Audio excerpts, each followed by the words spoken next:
everybody, welcome to The Hype, where minds collide and ideas amplify. I'm your host, Jingjing. Today we'll dive into an in-depth discussion on APEC, the Asia-Pacific Economic Cooperation, and how it can contribute to the development of the Global South. Since it was founded in 1989, APEC has evolved into a dynamic engine of economic growth and a pivotal regional forum for economists in the Pacific Rim, representing almost 3 billion people, approximately 62% of global GDP, and 48% of world trade. Peru will be the host country of this year's APEC from November 10th to 16th. And this is the third time for this Latin American country to host this event after 2008 and 2016. And APEC has also quickly recognized the importance of engagement with the Global South. So today, we will discuss how will this connection continue to boost trade opportunities and joint effort to tackle global challenges such as climate change and economic inequality. And today we also have 3 guests joining us to share their own unique stories and perspectives on this topic. Without further ado, let's welcome them. Let's start with the 2 ladies joining me in the studio. Sitting right next to me is Gisela Cernadas. She's an economist from Argentina. Welcome. Hi everybody, I'm Gisela Cernadas. I'm an Argentinian economist living in China for the past 5 years and researching at Global South Insights. Welcome. Our next guest is Chong Kar Fee. She's from Malaysia and now studying at the China Agricultural University. Welcome. Thank you. Hello everybody, my name is Chong Kar Fee and I'm from Malaysia, currently studying in China Agricultural University in College of Engineering. And I'm currently under the Laboratory of Biomass and Bioprocessing Engineering. And we also have another guest joining us online. He's a gentleman, he's an expert in agriculture. He's from Peru, the host country of this year's APEC meeting. Marcelo, welcome. Hello, my pleasure to be here with you. I'm Marcelo Vergaray, Peruvian. I'm in China already for 7 years. I'm an agronomy engineer. I also have an MBA degree from Fudan University. And so glad to be here. Thank you. Thank you. So the first topic, I know all of you have very unique stories connecting your home country with China. So to start, let's hear your unique stories. So how about we start with Marcelo? Because as a Peruvian, I know there's something more that connects you, that brought you all the way from Peru to China. There's something magical. That is blueberry, right? Tell us more. Yeah, I've been working in the blueberry industry, all this time. I work in a company that we have a joint venture. It's a Joyvio group and Hortifruit group. And now we are growing here in China. We're having close to 1,000 hectares this year. We keep growing. And yeah, I really like China since I'm a child because from my family, my mother's grandfather was Chinese. So I was really, I don't know, like there's something that wanted me to learn more about China. Then, I grew up. I also learned the language and came here to work and now have a life in here. Mm-hmm. And you are joining us online from Yunnan province. Why? What's happening in Yunnan? Exactly. I'm in Yunnan, really close to the border, in fact, just a few kilometers and I'm heading to Vietnam. But here in Yunnan, because of the weather, because of all, overall, there are the better conditions in all China, so we can grow blueberries in here. So our main operations are in here, in Yunnan, in Honghe prefecture. Yeah, amazing place. Yeah, I know, like blueberry is one of the major export agricultural products of Peru. And blueberry is connecting you, and you're helping connecting Peru and China with blueberry. That's really fantastic. And I think we will discuss how this will boost the trade cooperation between China and Peru. But now I'll come back to you, Marcelo, but now let's also hear the story for Kar Fee. I'm actually considered a descendant of China. My grandparents are actually from China, and that's why we have very similar culture, and it's very easy for me to communicate and learn here. That's one of the reasons why I chose to study in China. And secondly is because the university that I'm currently studying in China, Agricultural University, is one of the top agricultural university in China itself. I think it's top one if I'm not mistaken. And that's why I chose to study agriculture engineering in China. And it's also because China has very advanced agriculture.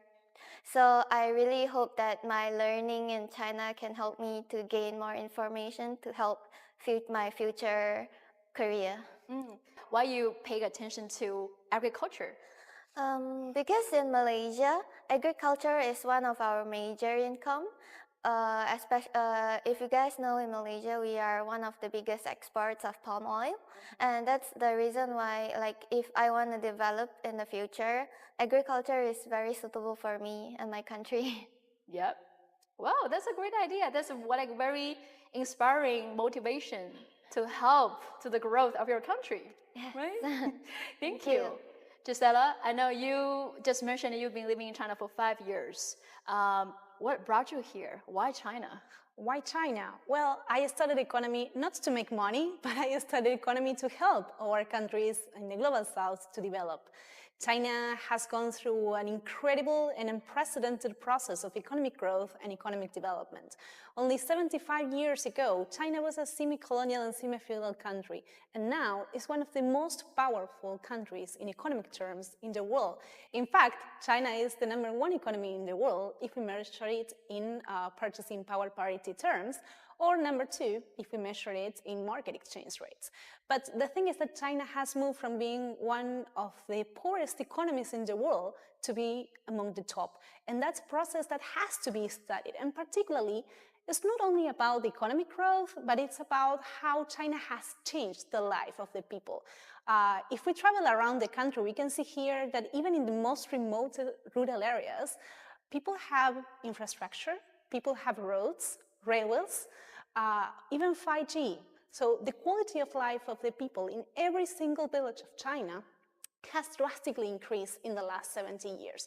So it doesn't mean that this is a model to be copied and replicated in the rest of the world, but it at least suggests that we should study what happened in China, how did this process take place, and then what are the lessons that we can learn from China to apply in our countries, because there is an urgent need of development in the global south economies. Very well said. And how do you like your experience in China so far? It's just amazing. It's impossible to describe with a few words, but I will say it's just outstanding. I think this is exactly, like you mentioned, the purpose of our discussion today is how can this collaboration to help to reduce economic inequality and help more developing nations, emerging economies to also develop. Exactly. So here's my next question, because like APEC has 21 member economies, including almost all major economies in the Pacific Rim. And some of the economies are the most dynamic and fastest growing economies in the world. China joined APEC in 1991. And since it's joined, it has always been trying to promote the equal opportunities for every members to develop. I think the 3 pillars of APEC is to make doing trade and businesses easier and less costly, and also to make sure we have economic and technical cooperation. So I think the technical cooperation is very crucial for many emerging economies. So Marcelo, I think I will come back to you. Can you use your blueberry industry as an example to tell us how important is the role of technology transfer? Well, it's really important. In fact, the last 10 years, the blueberry industry has had a the biggest change I ever had in many industries, in many of the fruit history that we have.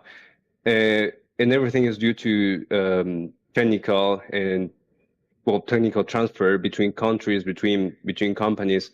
We have developed new ways to irrigate, new ways to fertigation, new ways of growing fruit.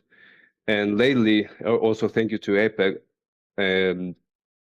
what is happening right now in Peru is that it has become the largest blueberry export in the world, and also because a lot of the fruits are coming to China. So the transfer of technical knowledge is the key, and also, of course, the cooperation between governments, and has this form like APEC. Mm-hmm. And what about you, Karfi?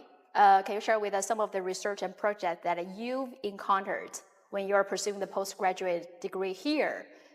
Specifically, what are some of the most amazing innovations and projects on sustainability?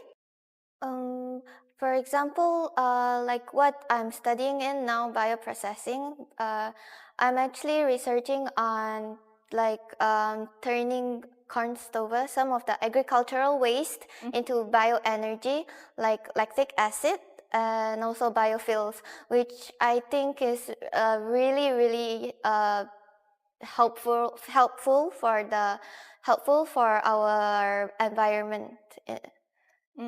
And some of the examples in Malaysia, we are actually using we're actually going to very technical agricultural usage. That means we're starting to get rid of the more very traditional farming methods, and we're using very modern farming, like using of like drones and also sensors. And there's this thing called Internet of Things, IoT, which can help us to get real-time information and like of the environment, of the soil, so that we can give a solution to it as soon as possible. Thank you. Gisela, I know even though you're from Argentina, but you are working on investigating and studying the whole Global South with the cooperation. You're from like Global South Insights. So can you tell us more of your study and investigation of how important is this cooperation? Yeah, well, I wanted to share an example because you mentioned the purposes of APEC in terms of the trade, the cooperation, but also improving the technological exchange. I wanted to mention an example of cooperation between China and Brazil that is taking place between China's Agricultural University, her university, and the consortium of governments in the northeast of Brazil through the International Association for Popular Cooperation, or also known as MAOPAO, that I follow quite closely. So in this cooperation, there is an exchange of technology taking place from China to Brazil, and this is related to family farming. And this is particularly important because family farming in Brazil is responsible for producing the food of the Brazilians. Between 70 to 80% of the food that is consumed by the people in Brazil is produced by family farming. But the mechanization rates that they have for producing and the technical conditions that they produce are quite precarious. So China has a very long history of family farming production. In fact, since the People's Republic of China was founded and the agrarian reform took place, the agriculture was mostly based in small-scale units. So technology in China has been developed for small-scale production historically. Now, this Chinese enterprises, along with the Chinese Agricultural University, are in contact with the governments in Brazil and also with the University of Brasilia. And at the beginning of the year, there was a transfer of more than 30 machines to be tested in the fields in Brazil and see if the technology developed in China can be applied for small-scale farming in Brazil. And currently, there is another shipment taking place right, being organized now and being sent to Brazil of more than 50 machines as well. Now, after this test, the parts should discuss what are they going to do afterwards, right? Is it going to be trade, but adjusted to the conditions of Brazil?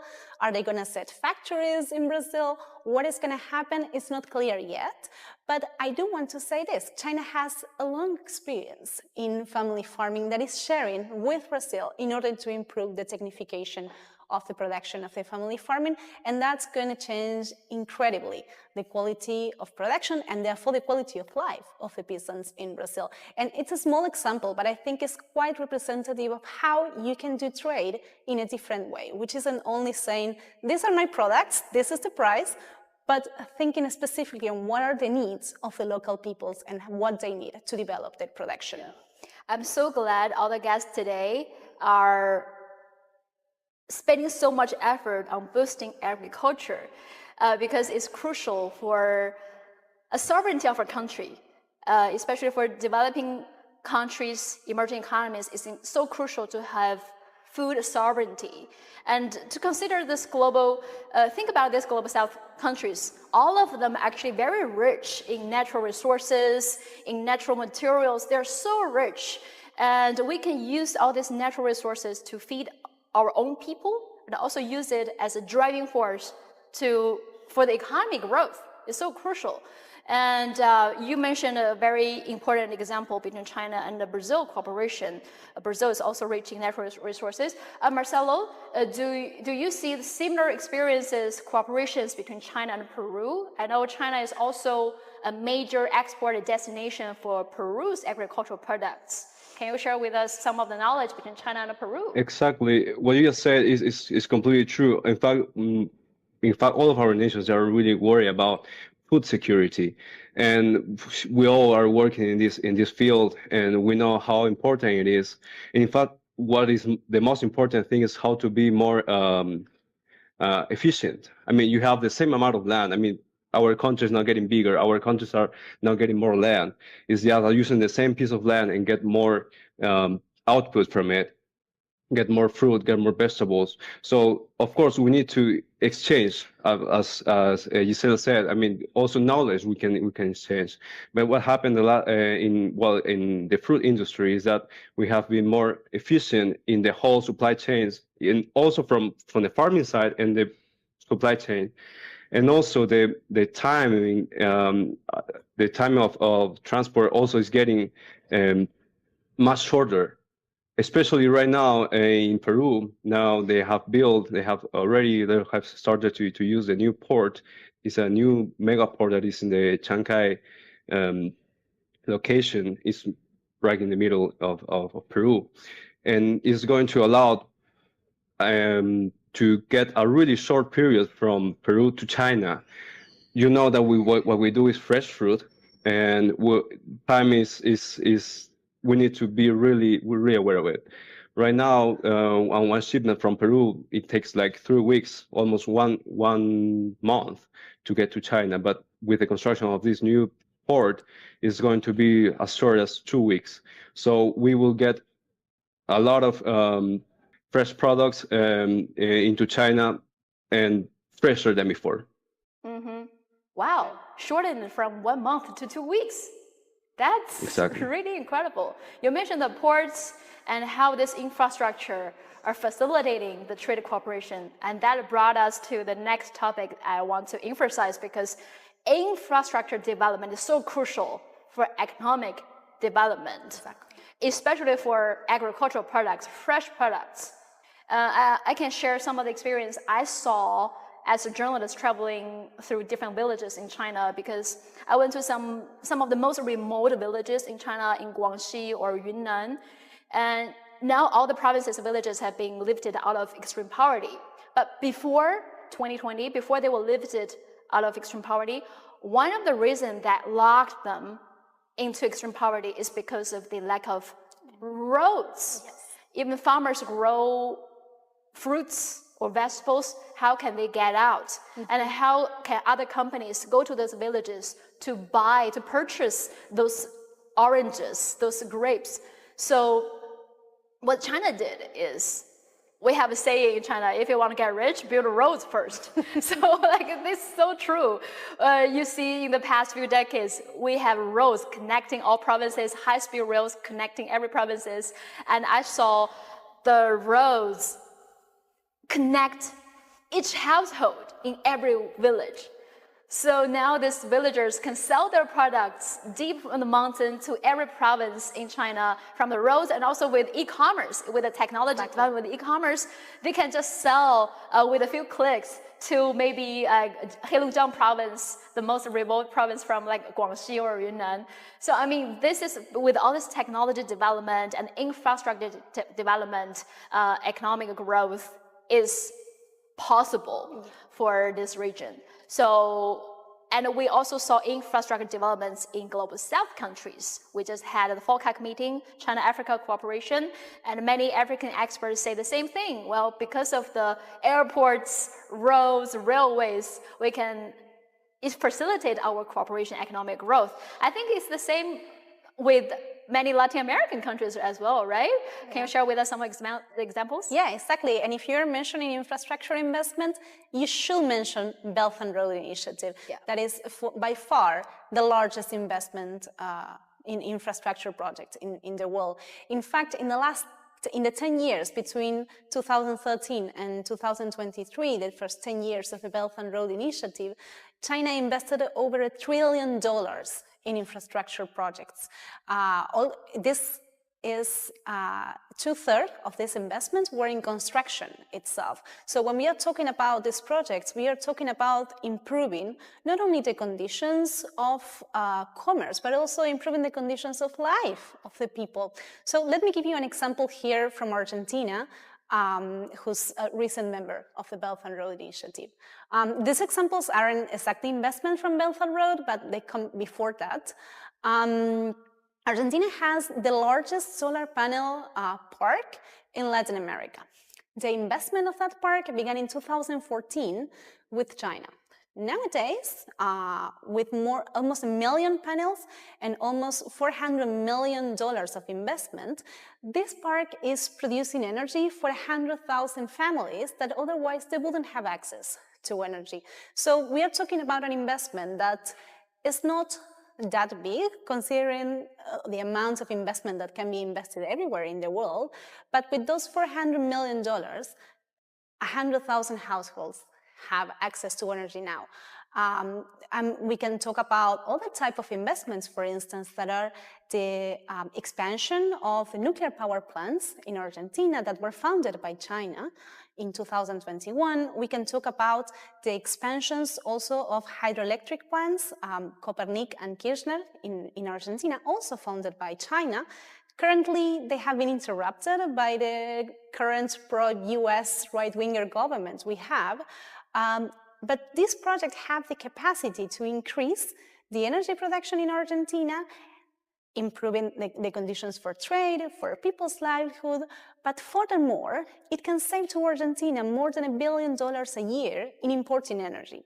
And this is particularly important for us because Argentina is suffering of a structural imbalance in the current account of the balance of payments. So every single dollar that we can save from importations is quite important. So this kind of investments came with China before Belt and Road, but Belt and Road works in the very same way that this investment worked in Argentina. And I can mention these examples because I know them very well, from very close hand, and I know how infrastructure is so important for people's life. Yeah.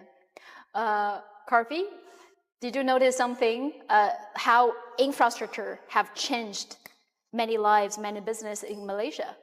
Yes, for example, in Malaysia, now we have this thing called East Coast Rail Link, ECRL.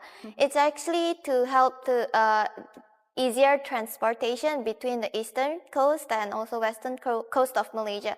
Because Malaysia, we are made out of the eastern part and the western part, which has we have to go to the western part with plane.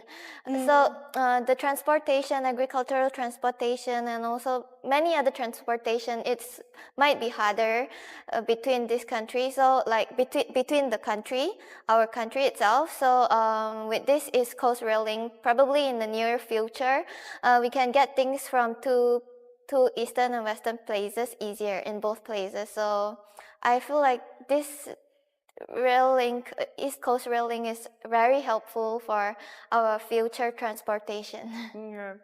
Very great example, and that's similar thing happening in many Southeast Asian countries as well. You just mentioned the rail link in Malaysia, but also take a look at the Indonesia. They have the first high-speed rail, the Jakarta-Bandung Railway. Laos, the landlocked country, has the first high-speed rail connecting their capital to China's Kunming, Yunnan province, where Marcelo is at now. Yeah. We also have another high-speed rail that is connecting Malaysia to Singapore. Wow. Which will start in the near future. Yeah. Yeah. See, I mean, the same very fantastic, life-changing infrastructure is taking place all over the world: Africa, Latin America, Asia, everywhere, and they will help to boost economic growth. And I have some data. From 2013 to 2023, China provided $697 billion for infrastructure projects such as roads, railways, power plants, which are crucial for improving the well-being of people and the economic growth. Marcelo, do you want to comment on this as well? Yes, exactly. Well, I just mentioned that we're also having this mega port, I mean, the biggest in South America, that is going to help us a lot in our supply chain, so we can give more products. So it is interesting how China is helping us to do what they already have done in their own country.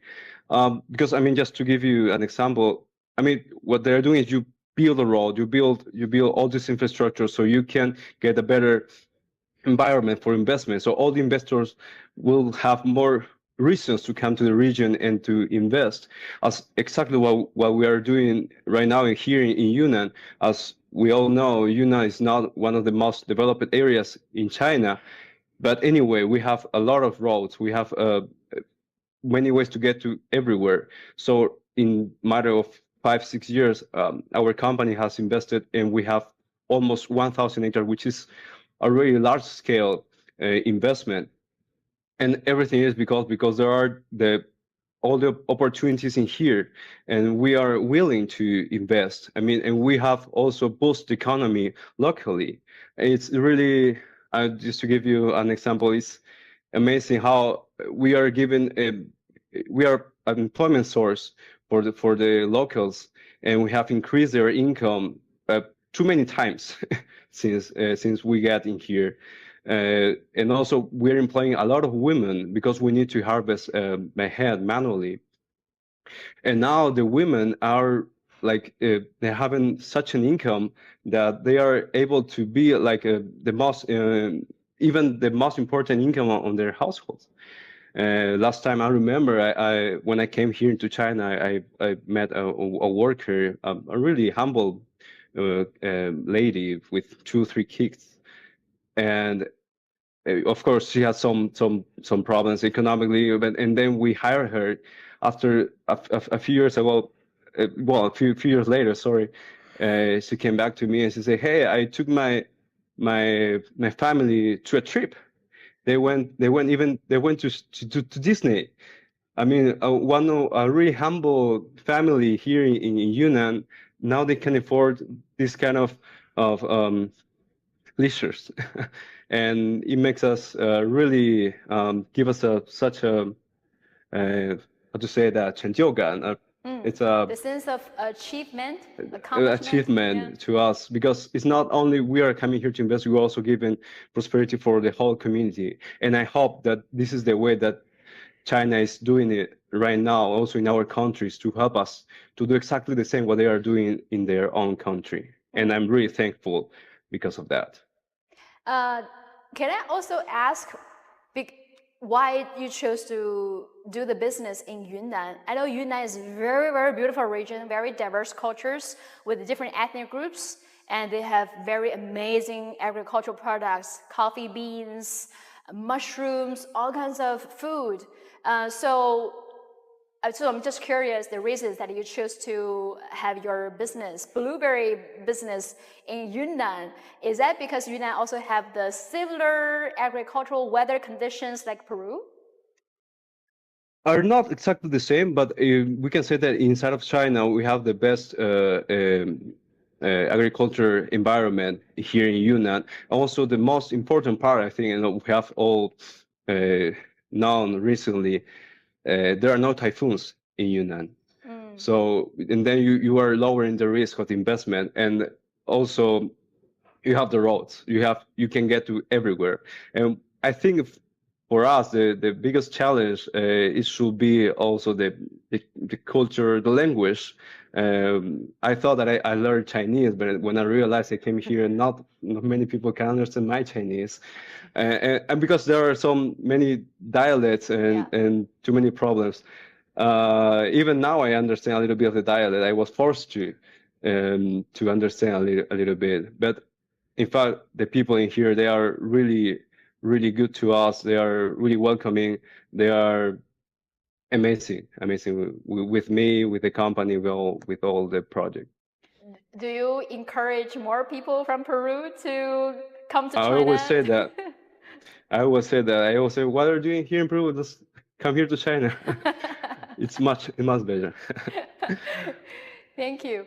I think another thing that APEC, another pillar of APEC is trying to make doing businesses among these economies in the Pacific Rim much easier and less costly. And also China, on many occasions, promised that China is determined to help narrow the gap between global north and global south to build this shared future, with everyone. Every country should have the equal rights to develop. So talking about trade, Gisela, as an economist, how do you see, what can we do to continue to boost economic growth and reduce economic inequality? Well, that's a very good question. And actually, you are taking me back to my days as a student in the university when my professors will teach me a lot of very sophisticated mathematical models to just think of trade as something that can naturally happen between two countries and leaving aside all the unequal conditions in technology and access to resources that different countries have. So just to put it in concrete terms, if you have a big economy with technology, with capital, with large scale for production, can that economy actually trade in the same conditions with a small island? I don't think so. So there is a key point for trade, which is the technology transfer. As I mentioned in the example in Brazil and China cooperation, there is a transfer of technology for machinery that is improving agricultural production. Otherwise, thinking of doing trade under the current conditions could be quite unequal for some countries. And I think that China has taken a very responsible role in this sense, helping the countries to develop through technology transfer. And that's one of the points that should help in trade. And then there are other reasons that push us to discuss trade or how to improve it that are not related to technology itself, but it's related to geopolitical tensions. So, for instance, I think it's an urgent for all the countries of the Global South to develop a different payment system from SWIFT. Global South countries cannot rely on international payment systems that are ruled by the US if they want to have sovereign trade. So, doing trade in local currencies, having settlement houses in local currencies without using the SWIFT payments or without using the US dollar for the trade is or should be one of the urgent needs of the Global South countries when it comes about trade. And also, I think you also mentioned a very important point, technology transfer. And I think one thing all these countries are doing is not just helping, not just assistance, building infrastructure or helping. That's just initial stage. You mean all this infrastructure? One thing is different from the other assistance is it will boost the long-term productivity of a country, exactly. Right? That's the fundamental difference between the traditional assistance from other countries that who said they want to help the global south but didn't. But the thing is, infrastructure, it will boost the long-term productivity and help the country to maybe eventually one day stand on their own feet. As we said, well, teach man to fish. Exactly. It's better than giving man fish, right? Exactly. Yes. Right. See. Kar Fee, do you also want to add your perspective on this? Trading between Malaysia and China is actually very frequent because I know that like mentioned earlier, Malaysia's biggest export is actually, one of the biggest export is actually our palm oil. And Malaysia and China actually have this MOE, which we call it Memorandum of Understanding, which is actually an agreement between China and Malaysia for the security of our palm oil trading. And this is one of the biggest collaboration between Malaysia and China. And other than that, from what I know, the newest, the other collaboration is also the exportation of our durian. I believe that many Chinese likes to have durian. For example, even my college mates, 90% of them really likes to have durian. But the problem about durian in China is that it's usually not very fresh. The freshness of durian is still meh.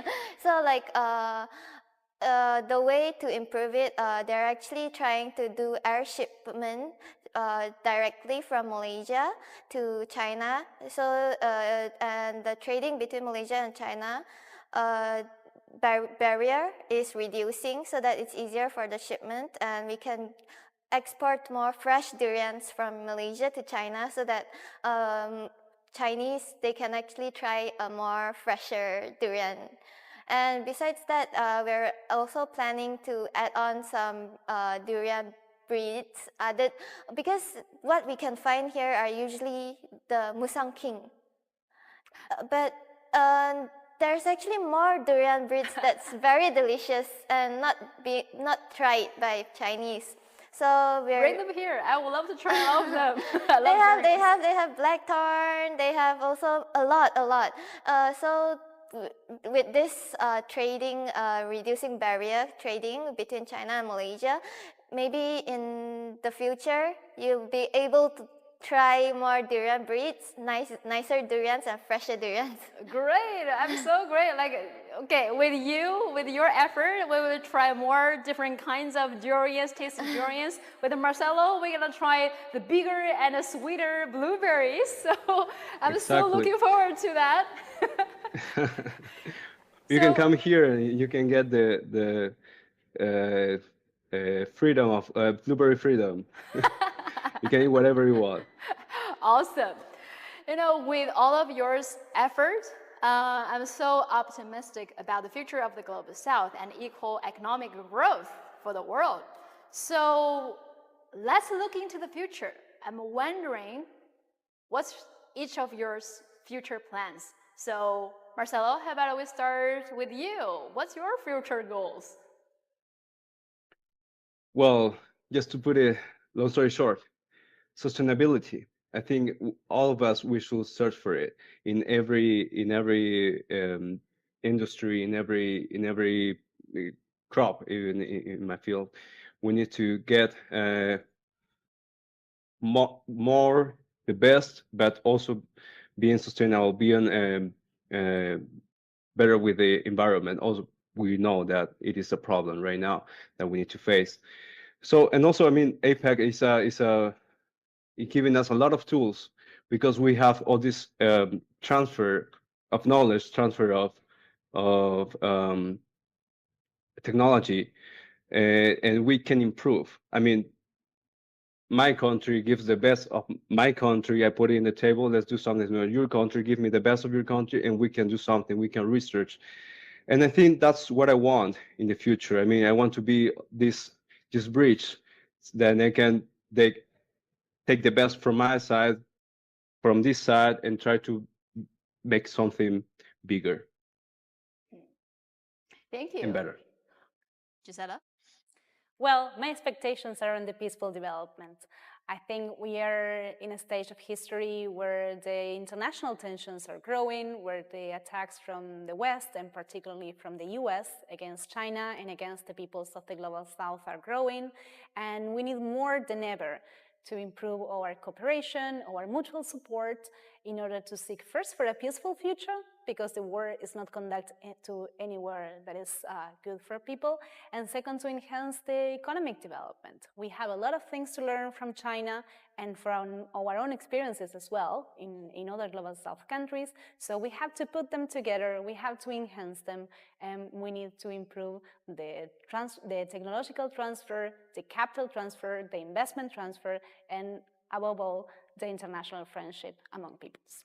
Perfect. So my future plan is actually to either further my studies. I really hope if there's a possibility, maybe there will be any research collaboration, probably with China as well, because like Malaysia, we have a lot of agricultural waste, like palm oil waste, and also durian waste, like the durian seeds, the durian shell.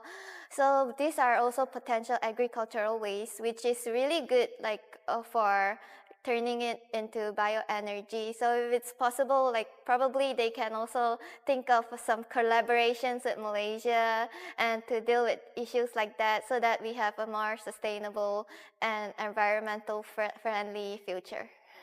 Wow, amazing. I'm so glad to see all of you, all the young people from around the world, from different countries, are working on how to build a sustainable future for all of us, to make sure all of us have a food security, food sovereignty, and peaceful development. And all your stories are totally amazing, really. I appreciate your effort. And all of you, what you said today in this discussion, I think resonate what our leaders have been advocating for years. Let's achieve common prosperity. Let's build a shared future for all mankind. I'm sure with all of your effort, we will achieve a common prosperity for every country. I'm sure that day will happen much faster than we expected with all of your effort. Thank you all for joining us today to share your own unique stories and perspective. Thank you all for coming. And everybody, thank you for tuning in. This is The Hype, where minds collide and ideas amplify. Until the next time, bye-bye everybody.